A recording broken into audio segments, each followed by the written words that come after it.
High বন্ধুরা, চলে এলাম আবার একটা নতুন ভিডিওর সাথে। কাল ছিল আমার একটা বন্ধু তারুর জন্মদিন। সরি, তারুর বলে দিলাম, হেব্বি রেগে যাবে ভাই।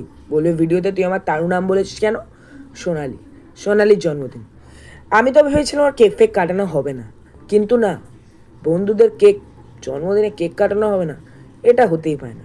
ঠিক রাত 10টার সময় তিথি আমাকে ফোন করলো, বললো আয় ভাই সবাই মিলে ওর কেকটা কাটিয়ে নি। কিন্তু তখনও আমি বাড়ি থেকে গিয়ে ওদের বাড়িতে গিয়ে দেখি কেক আসেনি। ঠিক তার 5-10 মিনিট পর কেক আসলো এবং ওকে কাটানো হলো। দেখতেই পাচ্ছ, দুটো কেক কাটানো হয়েছে। বলছি এই দুটো কেকের রহস্য। একটা তো আমরা বন্ধুরা ওকে গিফট প্রোভাইড করেছি, কেক কাটিয়েছি বন্ধুরা দিয়ে। তা আর একটা ছিল ওর বরমশাই। দেখতেই পাচ্ছ কেকটা কাটিয়ে বন্ধুদের না, আগে বরকেই খাইয়ে দিল।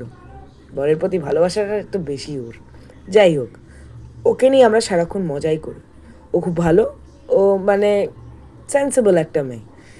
আর সব থেকে বড় কথা হলো খুব মজার, ইয়ার্কি মারে, আড্ডা মারে। আমরা এইভাবেই সারাক্ষণ আড্ডা মারতে থাকি, মজা করতে থাকি। কিন্তু হ্যাঁ, একটা জিনিস কি বলতো, নিজের জন্মদিনে কেক কেটে নিজেই খেয়ে নিয়েছিল আগে, জানে ওকে কেউ খাওয়াবে না, তাই জন্য। তারপরে কেক কাটার পরে আমরা বাইরে এসে কিছু সেলফিও তুলে নিলাম। সেলফি ছাড়া জন্মদিন ইনকমপ্লিট, তাই না? কি বলো? তারপরে আমাদের সবাইকেও খাইয়ে দিল। তারপরে আমরা একটু মজা করলাম, একটু ঘোরার প্ল্যান করলাম। আদৌ ঘুরতে যাবো কিনা ঠিক নেই, কিন্তু ঘোরার প্ল্যান আছে।